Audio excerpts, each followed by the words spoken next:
Très frères et sœurs en Christ, bonjour et bonsoir selon l'endroit où vous vous trouvez. Nous avons improvisé ce programme, c'est le programme Remix. C'est un programme Remix que nous avons intitulé Les prophéties de la RDC via Mini Sahel. Mini Sahel, c'est le ministère d'adoration et d'intercession en faveur de la nation, adressé à l'Éternel Dieu. C'est un ministère que Dieu nous a confié pour sa gloire. Alors, il y a des vidéos où nous avons déjà donné beaucoup de détails, c'est vrai, mais ici, nous allons donner ne fût-ce que quelques petits détails seulement. Disons même pas détails, nous allons juste énumérer, vous donner les prophéties de la RDC et dans les jours à venir, nous reviendrons pour vous donner toutes les précisions concernant chaque prophétie. Voilà. Non, la toute première prophétie que nous avons reçue, qui a même inauguré notre ministère, c'est la nuit du 28 au 29 novembre 2011. Vous pouvez bien vous souvenir, à cette date, c'était le jour au lendemain, bien sûr, des élections de 2011 qui opposaient plusieurs candidats, dont le feu Étienne Tshisekedi et Laurent Désiré Kabila, disons, Joseph Kabila, oui. Et ici, je pourrais insister un peu. Vous pouvez vous rappeler le contexte dans lequel j'ai reçu ce message, ce que c'était un contexte tel que c'est Kabila qui avait déjà tout arrangé pour passer. Et beaucoup de ceux avec qui nous étions dans le bureau, y compris un pasteur très bien là, tous me disaient que non, Étienne ne passera pas parce que Kabila fera tout pour voler afin de se mettre au pouvoir. Mais moi, je n'étais pas de cet avis et je ne comprenais pas ce qui arrivait. Je ne comprenais pas ce qui arrivait et je me disais non, j'étais très positif, j'étais optimiste, je dis non, Étienne va sortir. Même si plus tard, le temps avait donné raison à ceux qui disaient que Kabila allait voler. Effectivement, il avait volé. Mais moi, je recevais autre chose. Alors, je ne savais pas que c'est Dieu qui me parlait. Il est venu maintenant la nuit pour confirmer que ce que moi je voyais, ce n'était pas moi. C'était lui qui était en train de me parler. C'était la toute première fois de ma vie de vivre quelque chose dans ce sens, recevoir un message d'une telle ampleur. Et quel était le message? C'est pratiquement ce que Kabila est en train de vivre aujourd'hui. Parce que si je le fais, c'est pour nos amis youtubeurs. C'est la première fois que je poste sur YouTube. Pour ceux qui sont mes amis sur Facebook, ils savent déjà que c'est des choses dont j'ai parlé il y a très longtemps. Et qu'est-ce que Dieu m'avait parlé? Dieu me parlait déjà de ce que nous sommes en train de vivre aujourd'hui avec Kabila. C'était quoi? Le juste jugement de Dieu sur M. Kabila. C'est ce que j'avais vu cette nuit-là, le juste jugement. Ça signifie que Kabila, quel que soit tout ce qu'il ferait, finirait toujours par être dépouillé. Et aujourd'hui, dans les moindres détails, cette prophétie est en train de trouver son accomplissement. Le deuxième message, c'était 2 jours plus tard. Et j'ai reçu 2 messages la même nuit. Le premier, c'est en psaume 20 et le deuxième, c'est en psaume 30. Vous allez lire tout le psaume 20 pour comprendre, mais ici, je voudrais m'attarder sur un verset qui annonce que la victoire, notre victoire ne viendrait pas des armes de chars et consorts, mais du nom de l'Éternel sur qui nous nous appuyons. Si vous lisez tout ce passage, vous trouverez ce passage-là. Et c'est ce qui explique que toute la victoire, ou bien toutes les victoires que nous sommes en train de vivre aujourd'hui en RDC, aucune, les grandes bien sûr, aucune n'a été obtenue par les armes. C'est par la diplomatie. Félix est entré à accéder à la magistrature suprême, contrairement à ce que beaucoup pensaient. Ça ne devrait pas être par les armes, comme Kabila lui-même l'avait déjà dit, je ne quitterai au pouvoir que par une balle dans la tête, et voilà qu'il a quitté sans avoir reçu une seule balle. C'était parce que c'était la prophétie. Donc, eux, ils voyaient les armes, mais nous nous étions appuyés sur le nom de Jéhovah.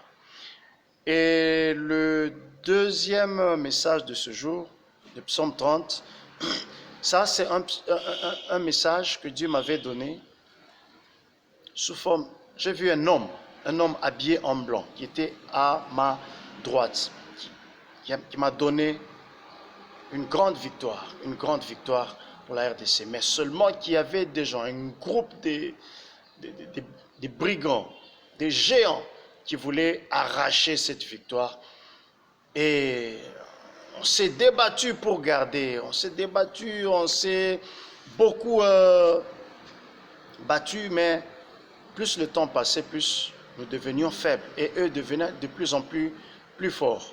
C'est ainsi que nous avons crié vers cet homme habillé en blanc pour nous venir en aide. Et il est venu et il nous a redonné notre victoire. Il a chassé tous ces brigands de loi et notre victoire est en main. Là, ça signifie tout simplement que notre victoire, c'est Jésus-Christ. C'est tout ce que nous sommes en train de vivre. C'est des choses que moi, j'avais déjà vues depuis 2011. Le troisième message, c'est 8 ans plus tard. Là, nous sommes en 2019. Et Dieu me montre 3 choses. Le chantier, c'est-à-dire le pays devrait vraiment être un grand chantier.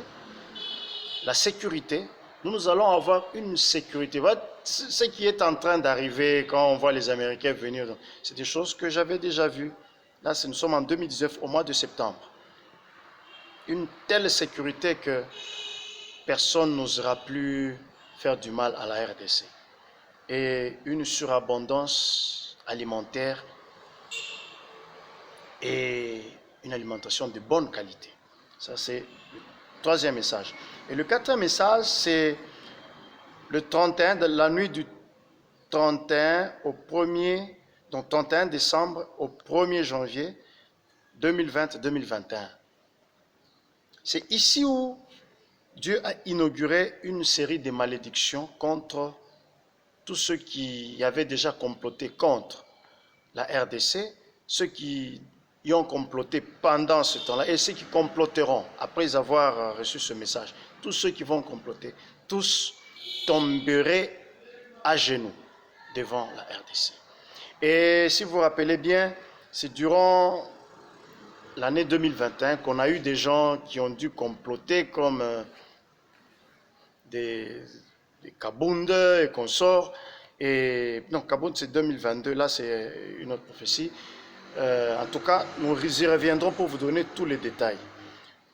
2021-2022, Dieu retourne avec le message du genre, mais cette fois-là, il est parti très loin. Donc tous ceux qui ont comploté, tous ceux qui comploteront, non seulement ils tomberont, mais ils finiront même par mourir. Et ici, la mort, il faut comprendre, ce n'est pas seulement une mort physique, ça peut être aussi une mort politique. C'est ainsi que vous êtes en train de voir les Katumbi, les Kabound. C'est des gens des politiciens, mais regardez déjà là où ils sont en train de se diriger avec leur politique. C'est pratiquement la mort. Voilà. Le sixième message. C'est un certain 9 septembre 2021, oui, c'est là que Dieu nous a révélé la décapitation du grand géant qui était en train de bloquer l'avancement de la RDC. Et un mois et quelques semaines plus tard, nous avons vécu la dissolution FCC Cash. Oui, ça c'était fin octobre. Le 7e message, voilà, c'est au mois de mars 2022. C'est ici où Dieu a annoncé, c'est pratiquement ce que nous sommes en train de vivre aujourd'hui, ce que les États-Unis que nous avons accusés hier des prédateurs, aujourd'hui nous sommes maintenant des serviteurs. J'avais déjà vu parce que Dieu m'avait dit, les prédateurs, faux prédateurs, seront transformés en serviteurs. Imaginez-vous ces choses que personne ne pouvait croire, voir les États-Unis abattre un tel travail en faveur de la RDC. C'est parce que c'était la prophétie. Nous parlons encore de notre message, ça, nous sommes au mois de juin 2022. Voilà. Ici, Dieu insiste sur le fait que le problème de la sécurité, tout le problème que nous avons en RDC, n'a rien à voir avec Kagame, Kabila, tout ça. Tout ça sont des instruments utilisés. Mais le plus grand problème, c'est le chrétien congolais. On devrait se mettre debout. C'est la raison pour laquelle vous avez remarqué, quand Goma a été pris, et puis, c'est quand l'Église s'est mise debout. Dans un laps de temps seulement. Dans un laps de temps, et des grands miracles. Nous avons eu la fameuse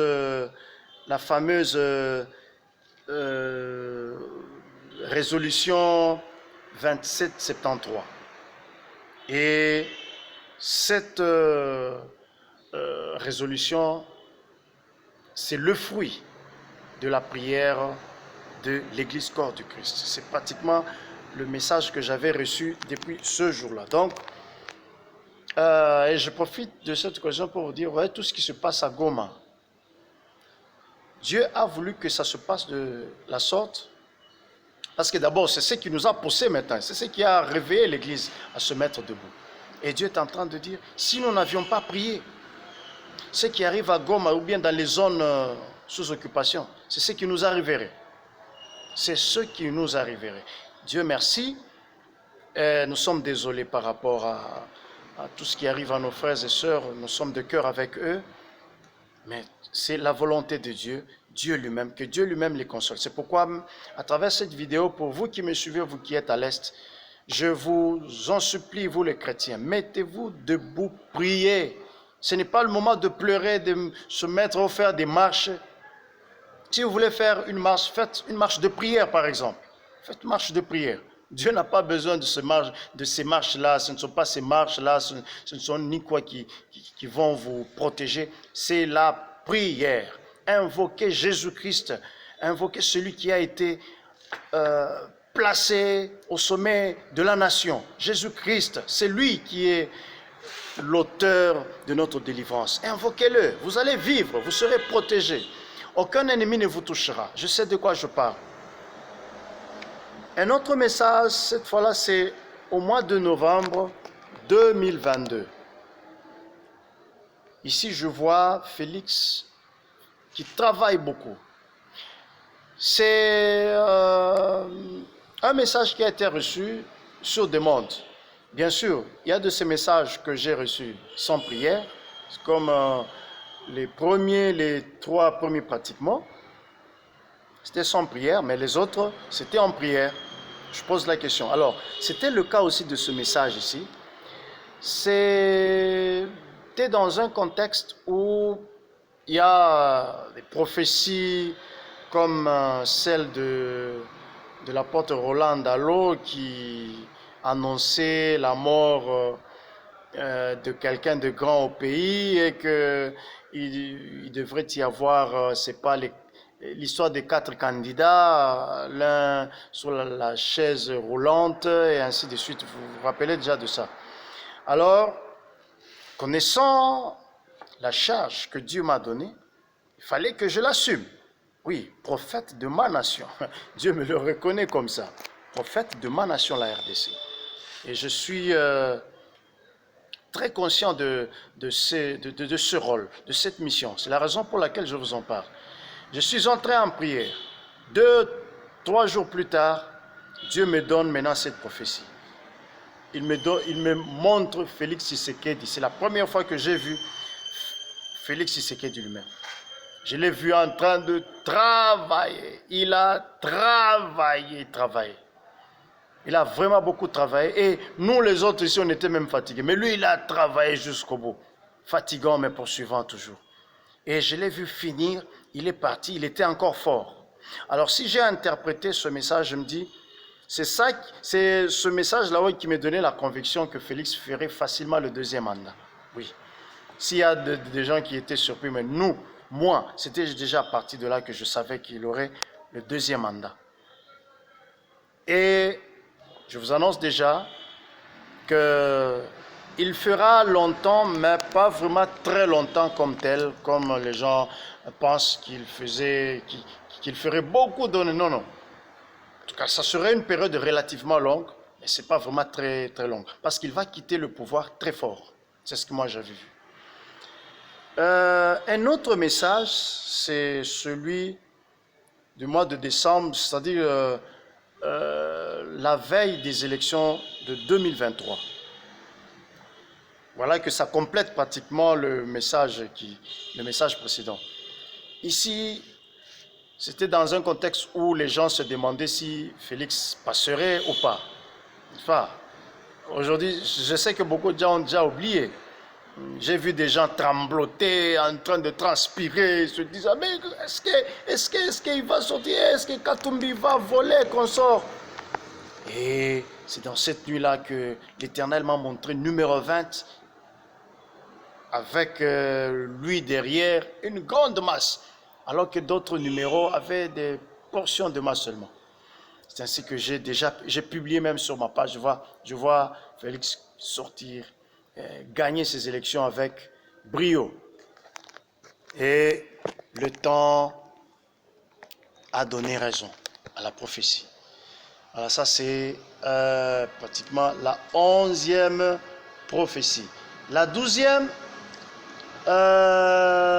c'est celle de décembre 2024, c'est-à-dire l'année passée. Celle-là concernait,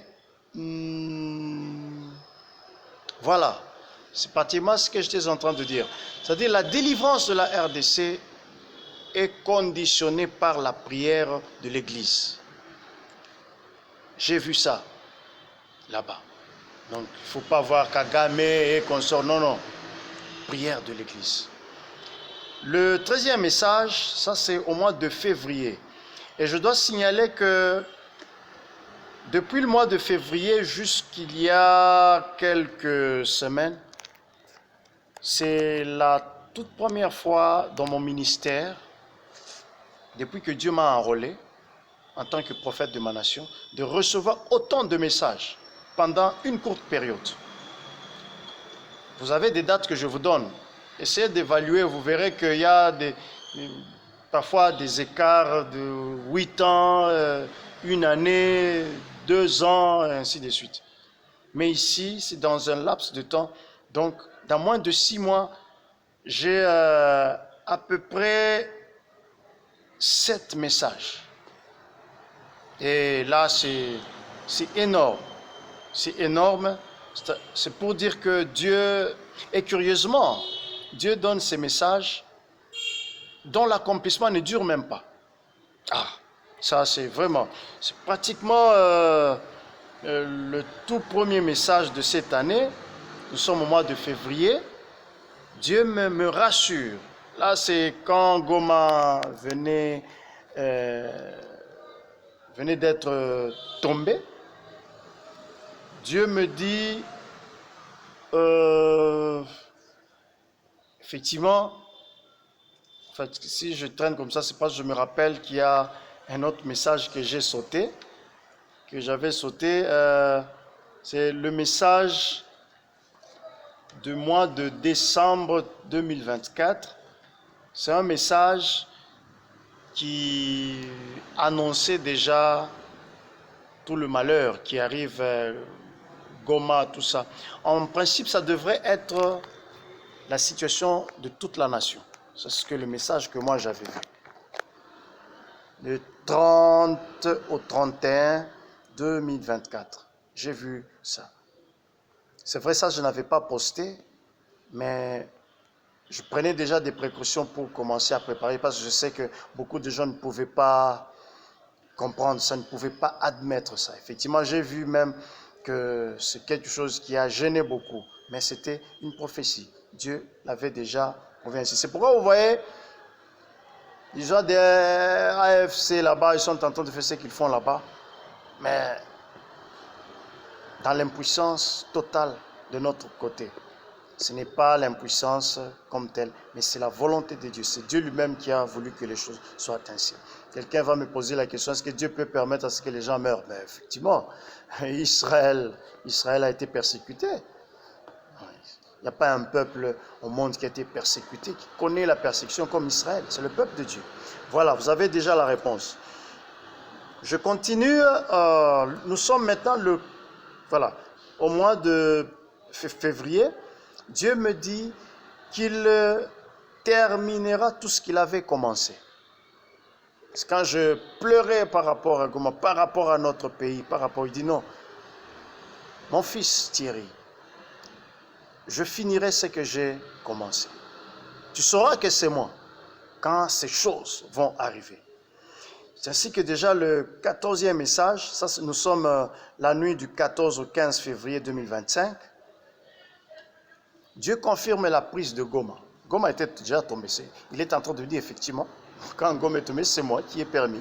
Et d'ailleurs, je permettrai à ce qu'il y ait encore une autre ville qui va tomber. C'est comme ça que le jour au lendemain, Bukavu est tombé.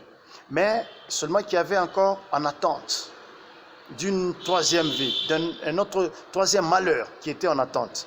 Mais en attendant, juste après ça, j'ai vu maintenant une très grande victoire, une très grande délivrance qui tombe. Très grande. Et là, je vous annonce déjà que cette Goma, effectivement, était tombée, Bukavu avait tombé. Il y avait encore Kamanyola et quelque chose comme ça, mais il y avait quelque chose de pire qui devrait arriver que Dieu a arrêté. C'est ainsi qu'on a vu cette attente-là. Et la plus grande de cette grande délivrance, c'est la résolution 2773. Je sais qu'il faut être un grand politicien pour comprendre la quintessence de cette résolution. C'est une résolution qui revêt en elle une valeur diplomatique inestimable. En tout cas, aucun pays africain n'a eu une telle victoire. Je peux même aller plus loin à aucun pays du monde. Pourquoi? Parce que nous faisions face à un Rwanda qui était appuyé par pratiquement toute la communauté internationale. En tout cas, je ne connais pas un pays qui a connu un tel cas comme le nôtre. Et curieusement, Dieu a inversé. Dieu a utilisé la même communauté internationale à travailler en notre faveur. C'est ce que nous avons vécu. Et à part ça, ça c'est le 14e message. Nous voyons maintenant, nous voyons le 16e et 15e message, ça au mois de mars toujours de cette même année. Nous voyons Dieu innocenter la RDC qui était accusée faussement. Et ces accusateurs ont été incapables de venir confirmer leurs accusations. Et c'est pratiquement ce que nous avons vécu avec l'absence de groupe M23 à Luanda. Donc, ils ont fui. Ils savaient que c'était des fausses accusations. Et le 16e message, il y a 2 messages cette même nuit, de la nuit de 23 au 24 mars 2025. Nous avons un signe et un message. Un signe, c'est que Dieu m'avait déjà montré à cette date que la RDC irait chercher les négociations avec des rebelles. Aujourd'hui, nous en sommes. Et Dieu m'avait dit, quand tu verras ça, sache que le message suivant, c'est-à-dire le 17e, sera à coup sûr accompli. Et le message en question, c'est quoi? Dieu va, rétribuer à chacun selon ses œuvres. À la RDC, il va lui redonner sa gloire. Ce qui est à lui, c'est qui a été confisqué par l'ennemi pendant longtemps. Pratiquement, c'est ce que nous sommes en train de vivre. Nous avons vu l'impossible devenir possible, c'est-à-dire aller négocier avec les pantins. Et dans ce message-là, Dieu m'avait même dit, la suite sera bonne. C'est ce que nous sommes en train de vivre. Alors que le message concernant la rétribution de la justice, c'est que aujourd'hui, nous voyons déjà la déclaration, les déclarations qui avaient été signées par Félix et Kagame. Vous avez, pour l'accord de paix, vous avez les 6 axes, et les premiers, ce qui m'a beaucoup intéressé, c'est les 2 à 3 premiers axes. Le premier, c'est le respect de la souveraineté de façon mutuelle. Et deuxième, le respect de l'intégrité. C'est, en principe, ce que nous sommes en train de voir. C'est-à-dire que Dieu, maintenant, redonne à la RDC ce qui est à elle. C'est notre terre et notre intégrité, notre souveraineté. Dieu avait déjà donné nous allons jouir bientôt de notre économie. Le 18e message, c'est le mois d'avril. Ici, Dieu me montre, c'est vrai que déjà les 3 derniers messages, on doit encore attendre un peu l'accomplissement. Mais déjà, nous sommes en train de vivre en quelque sorte. Ici, je vois la RDC redevenir porteuse de ses propres décisions, de la décision de sa propre destinée. Donc, les décisions politiques ne viendront plus d'ailleurs, mais c'est nous qui allons prendre nos décisions pour notre destinée en associant les autres. Le 19e, l'avant-dernier message, ici j'ai vu la RDC être piégée par un des ennemis, mais Dieu l'a sauvé de ses pièges. Et le tout dernier, c'est lui que j'ai reçu la nuit du 6 au 7 de ce mois. Je vois un garçon, disons un diplomate, en qui on a beaucoup confiance, mais qui va trahir la nation en complicité avec une dame. Et curieusement, ce complot va échouer. Dieu va le faire échouer et ils seront sérieusement punis. Voilà les 20 messages que Dieu nous a donnés et nous vous en donnerons encore d'autres selon ce que lui-même voudra. Nous vous disons grand merci. Moi, c'est le frère Thierry Kaniki à partir de Mbujimai Abalenga. Merci beaucoup et que Dieu nous bénisse tous.